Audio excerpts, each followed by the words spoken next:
বিগত ৫-৫ বছর আগে একজন বিশ্রামগঞ্জের বাসিন্দা, উনি বিশ্রামগঞ্জ স্কুল হোক এই কারণে 85 কানি 85 কানি উনি জায়গা দান করেছেন ত্রিপুরা সরকারের কাছে।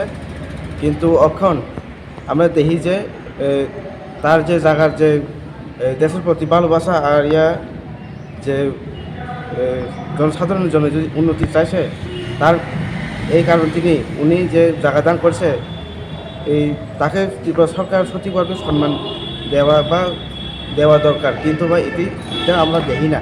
এই কারণের জন্য আমরা আজকে এডিএম স্যার কাছে একটা অ্যাপ্লিকেশন দিল যে ওই স্কুলটা যে এখন বর্তমানে আছে বিশ্রামগঞ্জ হাই সেকেন্ডারি স্কুল, ওটা যে যে যে ব্যক্তি জায়গা দান করেছে তার নাম হোক। তার নাম হলো মানিক সদর দেববর্মা।